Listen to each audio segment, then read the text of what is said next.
मित्रांनो, आज आपण वर्ग 10 विषय मॅथ 2 म्हणजेच जॉमेट्री यामधलं पहिलं चॅप्टर आहे सिमिलॅरिटी.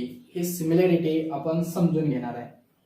तर यामध्ये सुरुवातीला आपण बेसिकली जे काही ट्रायंगल्स असतात त्या ट्रायंगल्स बद्दल, त्यांच्यामध्ये कोणत्या प्रकारचं रिलेशन्स असते, दोन ट्रायंगल जर असतील त्यांच्यामध्ये कशा प्रकारचं रिलेशन्स असेल याबद्दलची माहिती आपण या व्हिडिओमध्ये पाहणार आहे. तर सुरुवातीला आपण ratio of areas of two triangles म्हणजे काय हे समजून घेऊ. जर समजा दोन ट्रायंगल असतील तर त्यांचा दोन ट्रायंगलचे जे रेशो असतील, हा जो रेशो आहे हा रेशो त्यांचे जे काही करस्पॉन्डिंग हाईट्स असतील किंवा ज्या काही करस्पॉन्डिंग बेसिस असतील यांच्याशी काय रिलेशन असते ह्या सर्व गोष्टी आपण यामध्ये समजून घेणार आहे. तर यामध्ये वेगवेगळ्या प्रकारच्या दोन किंवा तीन कंडिशन्स आपल्याला दिलेल्या आहेत. ह्या कंडिशन्स कशा असतात, नेमक्या कशा पद्धतीने सॉल्व्ह कराव्या, ह्या सर्व गोष्टी आपण या व्हिडिओमध्ये घेणार आहे. तर लक्ष द्या इथं. आता सुरुवातीला सर्वसामान्यपणे आपण ट्रायंगलचा जो एरिया असतो किंवा एरियाज ऑफ ट्रायंगल जो असतो याचा फॉर्म्युला आपल्याला सर्वसामान्य माहिती आहे. तो आपण area of triangle is equal to, आता एरिया ऑफ ट्रायंगल मग तो कोणताही ट्रायंगल असो, ट्रायंगलचे there are 3 types of triangle. जर तुम्ही अँगल नुसार जर विचार केला तर 3 प्रकारचे ट्रायंगल्स आहेत आणि जर तुम्ही साइड नुसार विचार केला तरी सुद्धा ट्रायंगलचे 3 प्रकार आहेत. आता अँगल नुसार कोणकोणते प्रकार, तर अँगल नुसार आपण सांगू शकतो. वास्तविक पाहता अँगल नुसार प्रकार एकूण 7 आहेत, परंतु मुख्यतः आपल्याला 3च ट्रायंगलचा आपल्याला अभ्यास करावा लागतो. जर तुम्हाला जर 7 अँगल जे आहेत किंवा 7 प्रकारचे जे अँगल आहेत हे जर पाहायचं असेल तर वर्ग 6वीच्या बुक मध्ये 2nd नंबरचं जे चॅप्टर आहे त्यामध्ये ह्या सर्व गोष्टी 7ही अँगल दिलेले आहेत. तर आपण अँगल नुसार 3 प्रकार आहेत असं गृहीत धरू आणि ते 3 प्रकार कोणते, तर सगळ्यात पहिला ट्रायंगल असतो तो म्हणजे ॲक्यूट अँगल ट्रायंगल, त्याच्यानंतर असते राईट अँगल ट्रायंगल आणि नंतर असते ऑब्ट्यूस अँगल ट्रायंगल. त्याच्यानंतर जर साइड नुसार जर आपण विचार केला तर साइड नुसार सुद्धा 3 प्रकार आहेत. एक म्हणजे स्कॅलॅन ट्रायंगल, दुसरा आहे इक्विलॅटरल ट्रायंगल आणि तिसरा आहे आयसोस्केल ट्रायंगल. ठीक आहे. तर मग आपण ट्रायंगल जो असतो, सर्वसामान्यपणे ट्रायंगल जो असतो त्या ट्रायंगलचा एरियाचा फॉर्म्युला काय आहे, तर आपण इथे लिहू शकतो area of triangle 1/2 into base into height. ठीक आहे. या फॉर्म्युल्याचा आपल्याला यूज या ratio of areas of two triangles मध्ये करायचा आहे. तर पहा, आता ट्रायंगल एबीसी जर आपण गृहीत धरला तर ट्रायंगल एबीसी मध्ये बेस काय असेल, बीसी हा बेस असेल आणि हाईट काय असेल तर एडी ही त्याची हाईट असेल. आता हाईट कशी, जे काही आता जो बेस असतो त्या ट्रायंगलला 3 व्हर्टेक्स असतात. जो बेस असतो त्या बेसवरून जो ट्रायंगलचा तिसरा पॉइंट असतो किंवा व्हर्टेक्स असतो तो व्हर्टेक्स हा त्या बेसवर काय टाकलेला असतो, परपेंडिक्युलर टाकलेला असतो. तीच त्याची काय असते, हाईट असते. आणि हा जो व्हर्टेक्स पॉइंट आहे ए हा बी आणि सी या व्हर्टेक्स पॉइंटला कनेक्टेड आहे, म्हणजे ओनली 1 व्हर्टेक्स आहे. ठीक आहे. तर पहा, हे तुम्हाला समजलं असेलच. मग आता आपण direct ratio of areas of two triangles कडे वळू. तर पहा, सुरुवातीला आपल्याला ज्या काही गोष्टी दिलेल्या असतील त्या व्यवस्थितपणे आपल्याला म्हणणे गरजेचं असते. आता एक गोष्ट लक्षात ठेवा, आपल्याला 2 भागामध्ये कोणतंही एक्झाम्पल सॉल्व्ह करत असताना अगदी सुटसुटीतपणे दिसावं यासाठी आपल्याला प्रूफ करत असताना 2 गोष्टी लक्षात ठेवाव्या लागतात. त्या म्हणजे पहिली गोष्ट म्हणजे आपल्याला स्टेटमेंट लिहिणं गरजेचं आहे, स्टेटमेंट, आणि नंतर त्याचं रिझन काय असते ते रिझन या भागामध्ये आपल्याला लिहायचं आहे. तर प्रत्येक एक्झाम्पल मध्ये असं न लिहिता आपण व्यवस्थितपणे जे काही स्टेटमेंट आपण लिहू ते स्टेटमेंट कोणत्या रिझनवर आधारित आहे ह्या गोष्टी आपल्याला लिहिणं आवश्यक असतात. म्हणून त्या स्टेटमेंटचं आपल्याला रिझन लिहिणं सुद्धा आवश्यक असते. आणि जोपर्यंत प्रत्येक एक्झाम्पल मध्ये जर आपण रिझन जर लिहत गेलो तर त्यामध्ये अतिशय चांगलेपणा किंवा उत्कृष्टपणा आपल्याला त्या एक्झाम्पल मध्ये किंवा आपल्या आन्सर मध्ये दिसून येतो. तर सुरुवातीला आपण घेऊ. आता सपोज गृहीत धरा आपण हा जो ट्रायंगलचा फॉर्म्युला आहे या ट्रायंगलच्या फॉर्म्युल्याचा यूज करणार आहे. आता इथं दोन ट्रायंगल आपल्याला दिलेले आहेत, triangle ABC and triangle PQR. या दोन ट्रायंगलचा जर विचार केला तर ट्रायंगल एबीसी चा जो बेस आहे तो बीसी आहे आणि हाईट आहे एडी. त्याच्यानंतर ट्रायंगल पीक्यूआर चा जो बेस आहे तो बेस आहे सेगमेंट क्यूआर आणि पीएस ही त्याची काय असेल हाईट असेल. तर मग आपण सेम याच पद्धतीने आपण मांडू. तर पहा सगळ्यात पहिलं स्टेटमेंट आपण असं लिहू शकतो, इन ट्रायंगल एबीसी, ठीक आहे, in triangle ABC segment BC is base and segment AD is काय आहे हाईट. ठीक आहे.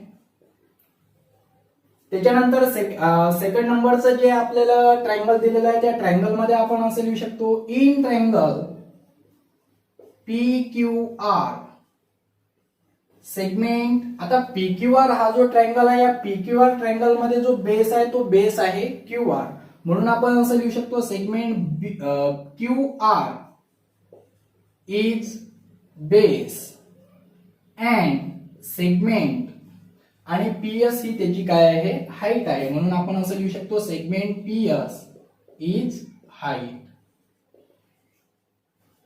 ठीक आहे, एवढं लक्षात आलं असेल.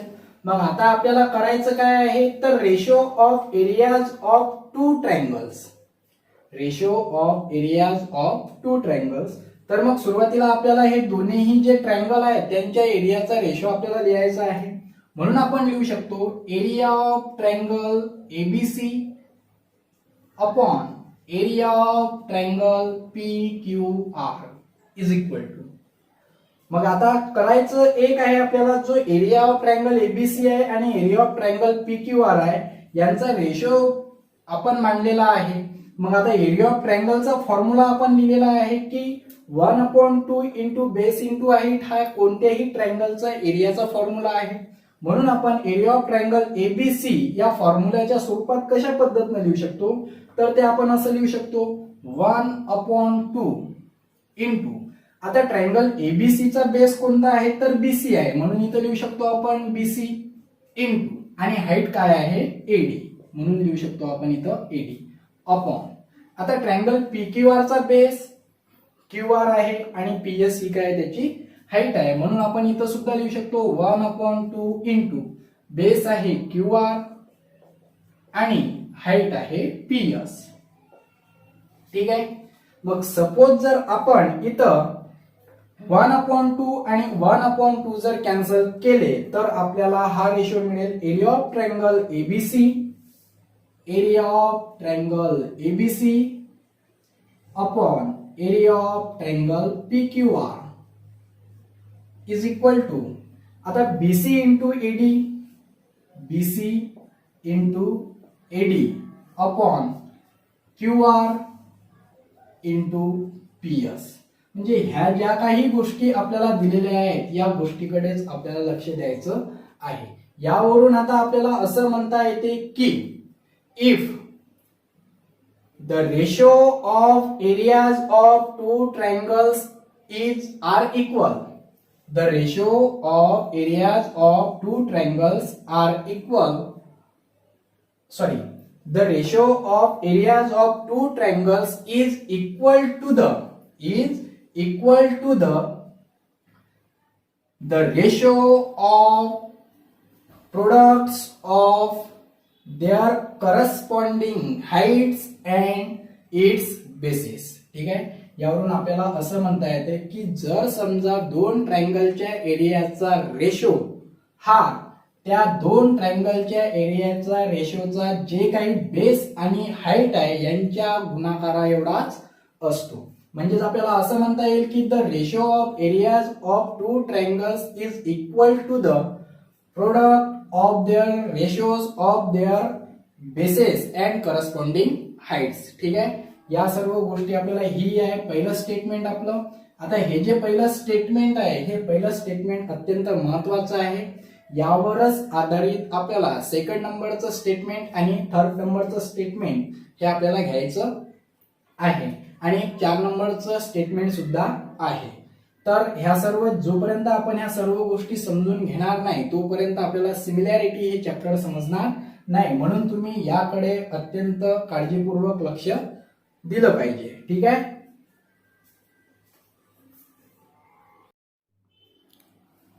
तर मित्रांनो या अगोदर आपण ratio of areas of two triangles याबद्दलची माहिती घेतलेली आहे. जर समजा दोन ट्रायंगलच्या एरियाचा रेशो हा त्यांच्या करस्पॉन्डिंग हाईट आणि ज्या काही करस्पॉन्डिंग बेसेस असतात त्यांच्या प्रोडक्ट एवढा असतो हे आपल्याला माहिती आहे. यावरच आधारित आपल्याला दोन प्रकारच्या कंडिशन्स दिलेल्या आहेत.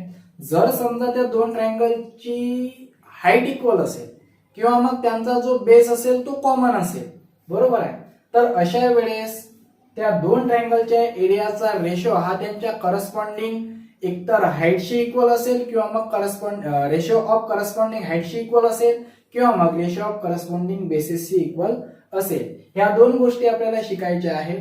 तर पहा condition first, if the height of both triangles are equal. जर समजा दोन ट्रायंगल दिलेले असतील आणि त्या दोन्ही ट्रायंगलची जी हाईट असेल ती हाईट जर इक्वल असेल तर त्यांचे ज्या करस्पॉन्डिंग बेसेस असतील या करस्पॉन्डिंग बेसेसच्या रेशो एवढा त्या दोन ट्रायंगलच्या एरियाचा रेशो असेल हे आपल्याला म्हणता येईल. तर मग आपण या सर्व गोष्टी सॉल्व्ह करून घेऊया. तर पहा, in triangle ABC and triangle PQR. आता ट्रायंगल एबीसी आणि ट्रायंगल PQR मध्ये जर पाहिलं तर ज्या काही हाईट आहे त्या हाईट कशा आहेत, इक्वल आहे, बरोबर आहे.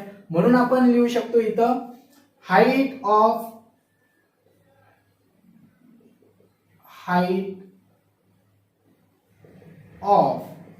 Both triangles are equal. Therefore आता जर समजा या दोन्ही ट्रायंगल, आता ट्रायंगल एबीसी आहे, एबीसी या ट्रायंगलची हाईट आहे एडी आणि बीसी हा त्यांचा बेस आहे. त्याच्यानंतर PQR या ट्रायंगल मध्ये जर पाहिलं तर ट्रायंगल PQR मध्ये PS ही हाईट आहे तर QR हा बेस आहे. म्हणजे आणि एक गोष्ट महत्वाची आपल्याला दिलेली आहे ते म्हणजे if the height of both triangles are equal. म्हणजे हाईट जी आहे ती हाईट कशी दिलेली आहे आपल्याला, इक्वल दिलेली आहे, बरोबर आहे. म्हणून आपण इथं लिहिलं in triangle ABC and triangle PQR heights of both triangles are equal. Therefore मग आता या दोन ट्रायंगलच्या एरियाचा रेशो आपल्याला काढायचा आहे. म्हणून आपण या दोन्ही ट्रायंगलच्या एरियाचा रेशो आपण काढू. Area of triangle ABC upon area of triangle PQR. ठीक आहे, तर आता एक विचार करा तुम्ही, आपण डायरेक्टही लिहू शकतो. आता जी हाईट आहे एडी ती हाईट एडी न लिहिता आपण लिहून दिलेली आहे तिथं म्हणजे एच. तर मग आपण एच घेणार आहे कारण की हाईट कशी आहे दोन्ही ट्रायंगलची इक्वल आहे. म्हणून आपण फॉर्म्युला जो आहे त्या फॉर्म्युल्यानुसारच अगोदर मांडून घेऊ. 1/2 इंटू बेस काय आहे तर बेस आहे बीसी इंटू हाईट काय आहे तर हाईट दिलेली आहे एडी, एडी मीन्स एच. ठीक आहे, अपॉन सेम आता एरिया ऑफ ट्रायंगल PQR काढून घेऊ आपण. एरिया ऑफ ट्रायंगल PQR काढत असताना फॉर्म्युला आहे आपला 1/2 इंटू बेस आहे PQR चा QR इंटू हाईट आहे PS मीन्स एच. ठीक आहे, परंतु इथं हाईट इक्वल असल्यामुळे ही हाईट काय करता येईल आपल्याला, कॅन्सल करता येईल. म्हणजेच therefore area of triangle ABC upon area of triangle PQR is equal to, आता 1/2 कॅन्सल होतील, त्याच्यानंतर हाईट आणि हाईट सुद्धा कॅन्सल होईल आणि शिल्लक राहील BC अपॉन QR. परंतु आपल्याला हे माहिती आहे की BC हे ट्रायंगल ABC चा बेस आहे आणि QR हा ट्रायंगल PQR चा बेस आहे. म्हणून यावरून आपल्याला एक स्टेटमेंट असं लिहिता येते, if therefore the ratio of areas of two triangles with equal height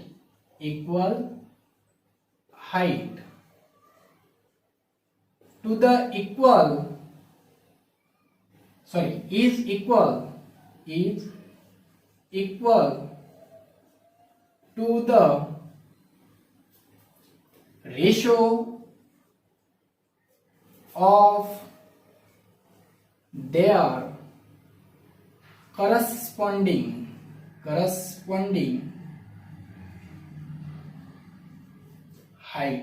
basis. म्हणजे यावरून आपल्याला असं म्हणता येते, जर समजा दोन ट्रायंगलचा जो हाईट जर इक्वल असेल तर आपल्याला असं म्हणता येते, the ratio of areas of two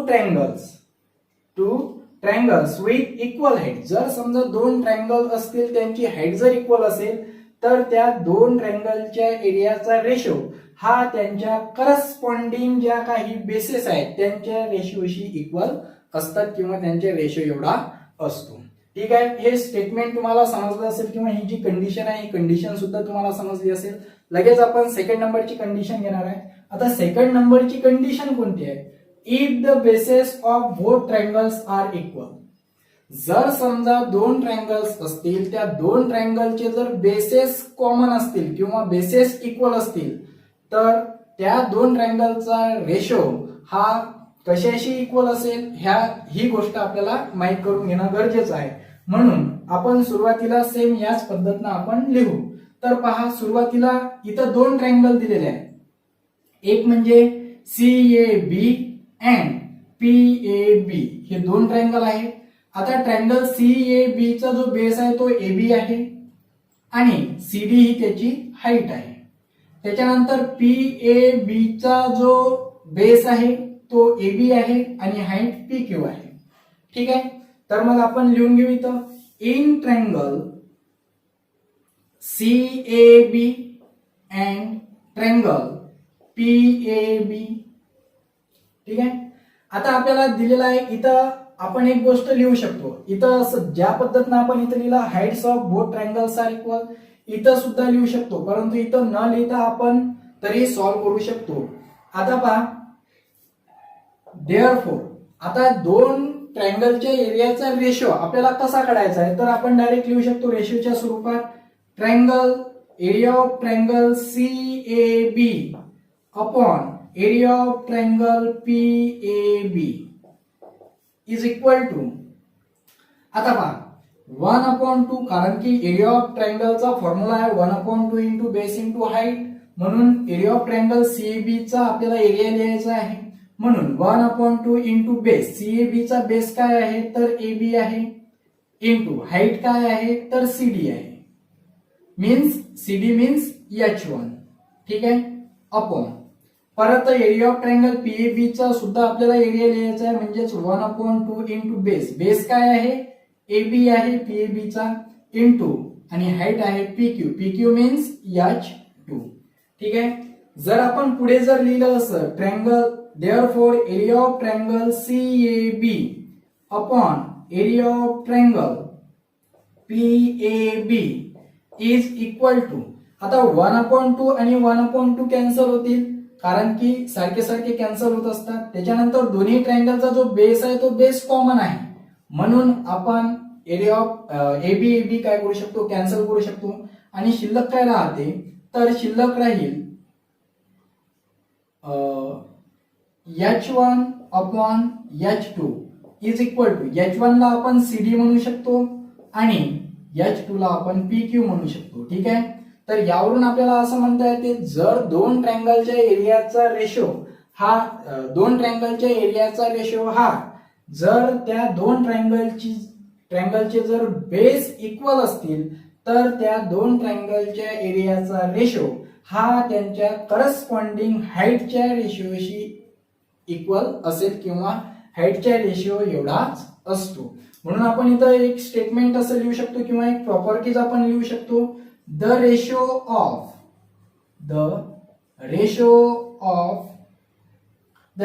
of areas of two triangles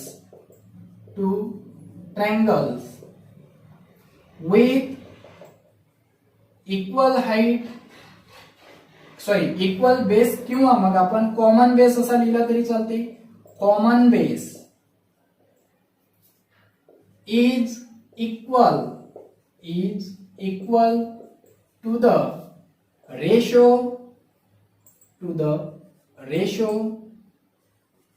of their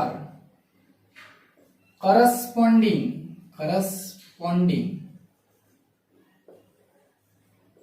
heights.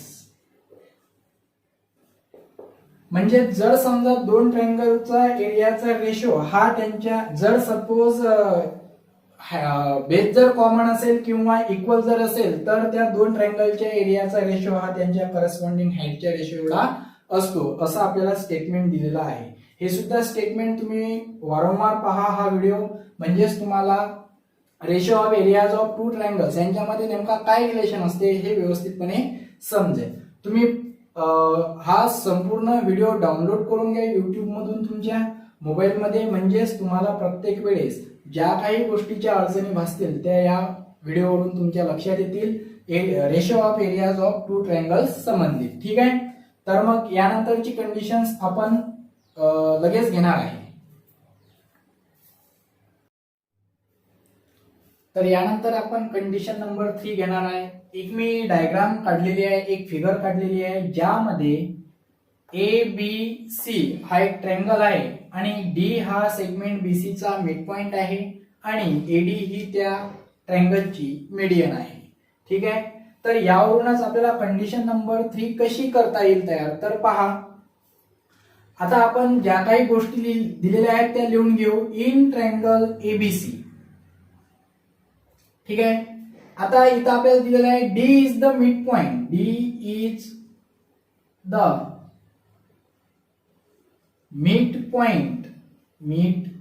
Point of segment BC and segment जे AD आहे, ही AD ही जी सेगमेंट आहे, ही सेगमेंट काय आहे, इज अ मीडियन. म्हणून आपल्याला असं म्हणता येते D हा BC चा मिड पॉइंट असल्यामुळे याचा अर्थ असा की D हा पॉइंट B पॉइंट पासून आणि C पॉइंट पासून कसा आहे, इक्विडिस्टन्स आहे, म्हणजे समदूर अंतरावर आहे. म्हणून आपल्याला असं म्हणता येते length BD is equal to length DC. ठीक आहे, म्हणून इथं लिहू शकतो आपण therefore segment BD equal to segment DC. आणि मी तुम्हाला याच्या अगोदर सांगितलेलं आहे की जेव्हा आपण प्रूफ करत असतो तेव्हा दोन भागामध्ये त्याचं विभाजन करणं गरजेचं असते. एक म्हणजे पहिले स्टेटमेंट आणि नंतर त्याचं रिझन. तर मग हे रिझन कसं असेल, कारण की segment BD is equal to segment DC हे कशावरून घेतलं, तर आपल्याला म्हणता येईल D is the mid point of segment BC. म्हणून इथं आपण असं स्टेटमेंट लिहू शकतो किंवा रिझन लिहू शकतो. D is the mid point of segment BC. ठीक आहे, आणि या स्टेटमेंटला नंबर द्यायचा 1. ठीक आहे, 1 नंबर दिला. आता आपल्याला सॉल्व्ह करायचा. इथं आता D हा BC चा मिड पॉइंट आहे आणि AD मीडियन आहे. यानुसार मग इथं दोन प्रकारचे ट्रायंगल तयार झालेले आहेत, ते म्हणजे triangle ABD and triangle ADC. ठीक आहे, तर मग आपण या दोन ट्रायंगलच्या एरियाचा रेशो कसा येईल हे आपण पाहू. तर एक गोष्ट लक्षात ठेवायची, AD हे मीडियन असल्यामुळे BD आणि DC हे दोन पार्ट इक्वल असतील, जे आपण स्टेटमेंट 1 मध्ये लिहून घेतलेलं आहे. ठीक आहे, तर पहा, जर समजा बेस एकच असेल, ठीक आहे, जर समजा बेस एक असेल, आता इथं बेस दिलेला आहे BC. ठीक आहे, बेस BC आहे आणि त्याचा जो व्हर्टेक्स पॉइंट आहे A, ठीक आहे. यावरून जर आपण एक परपेंडिक्युलर टाकला, ठीक आहे, तर तो परपेंडिक्युलर त्याची काय असेल, त्या ट्रायंगलची हाईट असेल. ठीक आहे. म्हणजेच आता इथं एक विचार करा तुम्ही, एक हा परपेंडिक्युलर टाकलेला आहे आपण एई. मग हा परपेंडिक्युलर टाकल्यानंतर या ट्रायंगल ए बी डी आणि ट्रायंगल ए डी सी यांची हाईट कशी असेल, इक्वल असेल. ठीक आहे. त्याच्यानंतर पहा, आता आपण या दोन ट्रायंगलच्या एरियाचा रेशो आपण लिहून घेऊ. नाव area of triangle A B D upon area of triangle A D C is equal to, आता एरिया लिहित असताना एरियाचा फॉर्म्युला आपल्याला माहित आहे, तो म्हणजे 1/2 इंटू एबीडी, या ट्रायंगलचा बेस आहे बीडी. ठीक आहे. इंटू हाईट आहे ए अपॉन, आता ट्रायंगल एडीसी चा बेस आहे DC, 1/2 into DC into height आहे ए. तर पुढे लक्ष द्या आता.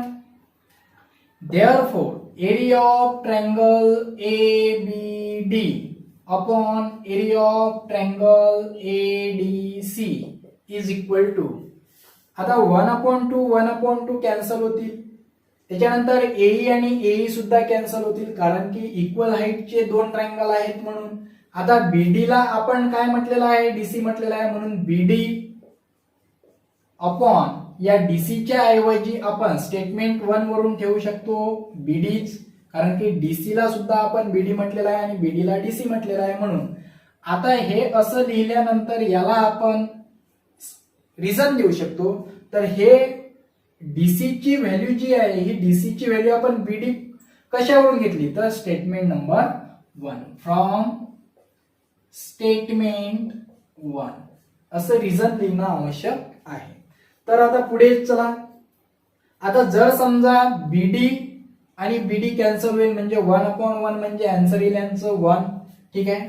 म्हणून आपण असं लिहू शकतो, therefore triangle area of triangle A B D upon area of triangle A D C is equal to, BD BD cancel झाल्यानंतर त्याचा आन्सर येईल 1. ठीक आहे. आता एक गोष्ट लक्षात द्या, हा जो एरिया ऑफ ट्रायंगल एडीसी हा इथे डिवाइड बाय इकडे काय जाईल, मल्टिप्लाइड बाय जाईल. म्हणून आपण असं लिहू शकतो, therefore area of triangle A B D is equal to area of triangle A D C. ठीक आहे. यावरून आपल्याला असं म्हणता येते की जर दोन ट्रायंगलची हाईट आणि त्यांचे करस्पॉन्डिंग बेसिस जर इक्वल असतील, तर त्या दोन ट्रायंगलचा एरिया हा सुद्धा इक्वल असतो. म्हणून आपण स्टेटमेंट असं लिहू शकतो, the area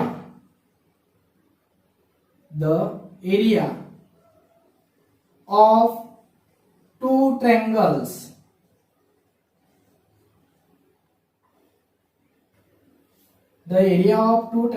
with equal height and equal base, equal heights and equal bases are equal. म्हणजेच आपल्याला असं म्हणता येते की जर समजा दोन ट्रायंगलचा जे काही हाईट आणि बेसेस आहेत हे जर दोन ट्रायंगलचे इक्वल असतील, तर त्या दोन ट्रायंगलचा एरिया सुद्धा काय असतो, इक्वल असतो. असं आपल्याला हे तिसरं स्टेटमेंट समजते. ठीक आहे. तर आशा करतो तुम्हाला या सर्व गोष्टी समजल्या असतील आणि या 4 स्टेटमेंटवर किंवा या ज्या काही गोष्टी आपण या व्हिडिओमध्ये घेतलेल्या आहेत यावर आधारित आपल्याला प्रॅक्टिस सेट 1.1 आहे आणि सर्व एक्झाम्पल आपण या ratio of areas of two triangles यामध्ये ज्या काही प्रॉपर्टीज आहेत, जसं एक प्रॉपर्टीज आहे the area of two triangles with equal height and equal base are equal, हे एक प्रॉपर्टीज. त्याच्यानंतर याच्या अगोदर आपण 2 प्रॉपर्टीज घेतल्या, या सर्व प्रॉपर्टीज वर प्रॅक्टिस सेट 1.1 आहे. ठीक आहे. इथंच आपण थांबू.